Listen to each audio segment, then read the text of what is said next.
This is the video that answers the age-old question, Mr. Lyle, what should I round my answer to? When you're dealing with significant digits and measured numbers, there are some well-established rules for dealing with how many digits you should keep in a final answer. Those rules vary depending on if you're multiplying and dividing or doing addition and subtraction. We're going to look at both very briefly. The first thing I often do is check how many digits are significant in each of the numbers being multiplied, divided, added, or subtracted. 14.1 has 3 significant digits. 0.21 only has 2. The first 0 is a placeholder.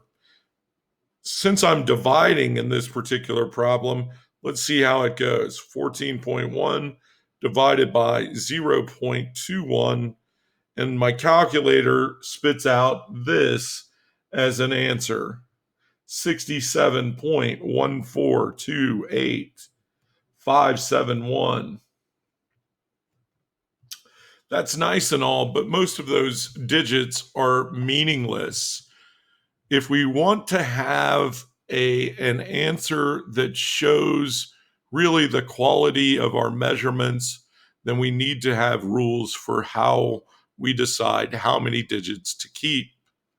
When multiplying and dividing, it's actually really simple. You look at your starting two numbers or more, and you check to see which one has the fewest number of significant digits. This had 3, this had 2. This is our winner right here, 2 significant digits in the smallest of our numbers.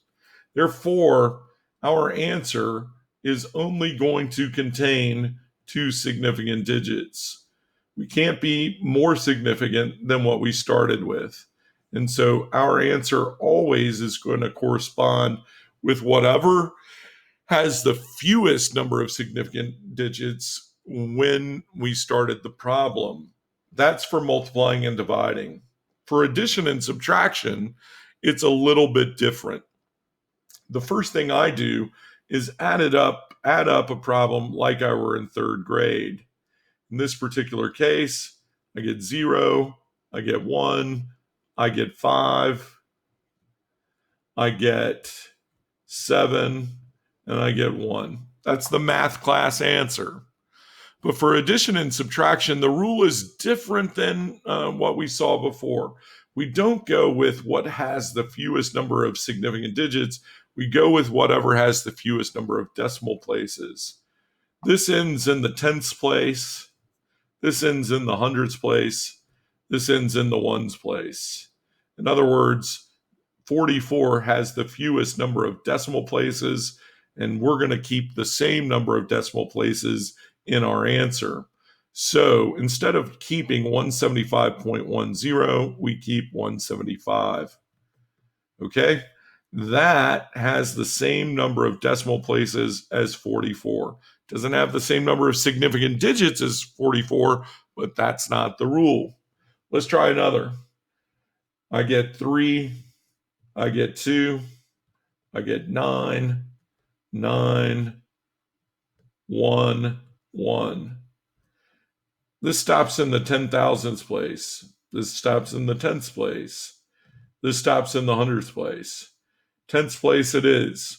So I want to stop my number right here, but I do need to round. And since this number next to it is greater than 5, that's going to round this up to a 10, which is going to round up the number before it. So the answer to this problem is actually 12.0. It ends in the tenths place because so does 10.5. And I had to round in order to get there. Let's take a look at one thing that's very much related, but tangential to the discussion. Dealing with exact or counted numbers. Let's say I count 3,400 people, and I asked you how many significant digits are in that counting.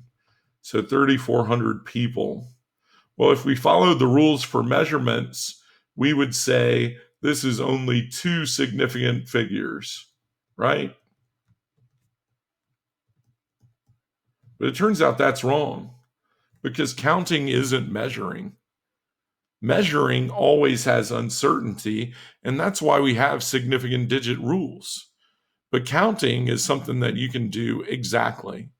If I count 3,400 for 3,400 people, then I know that perfectly.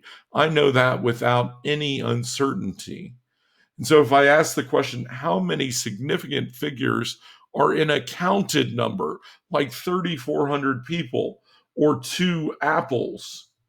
Anytime I count, significant digit rules that we've just gone over all kind of go out the window because the truth is we know these counted numbers perfectly. We would say we know them infinitely well.